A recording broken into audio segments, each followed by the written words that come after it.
dès le bas âge, j'avais envie de expliquer ou m'exprimer à tous les gens autour de moi de tout ce que je voyais, de dire voilà comment je vois ça et voilà comment je suis touché par ce que je vois, qui était dans la rue de Tabriz en Azerbaïdjan iranien, où un enfant à 7-8 ans qui se promenait et qui voyait des scènes qui lui touchaient. J'avais envie d'expliquer aux gens.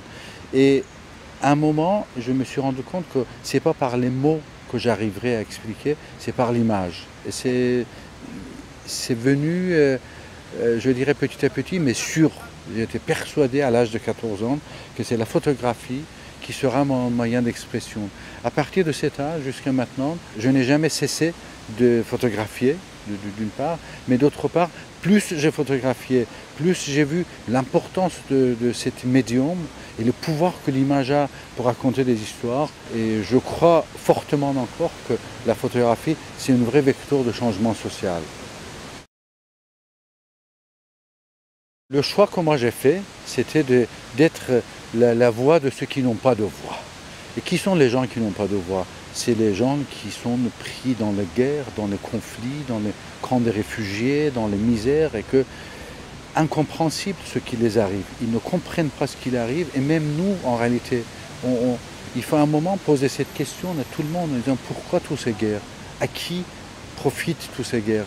Et donc, oui, certainement, ces lieux sont dangereux. J'ai été blessé plusieurs fois, j'ai été arrêté plusieurs fois, j'ai été mis en prison, j'ai été torturé pour ça, mais je continue à le faire parce que je crois à le pouvoir de l'image. Et je sais que c'est un des éléments importants pour qu'on aille vers un meilleur monde.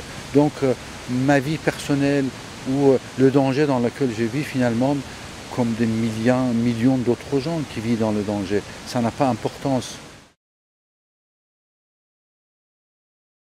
Je suis persuadé que dans la continuité de la vie humaine, de l'humanité, on va arriver à un moment où,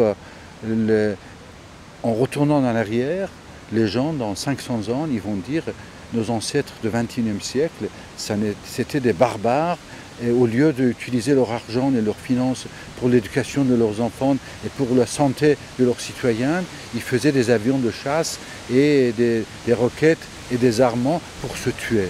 Et ils ont raison, ils auront raison de croire que nous sommes des barbares parce que j'ai vu cette barbarie, j'ai vécu cette barbarie et je sais ce que ça veut dire la guerre. Pour moi, la vie, c'est la paix en réalité, vous voyez ce que je veux dire?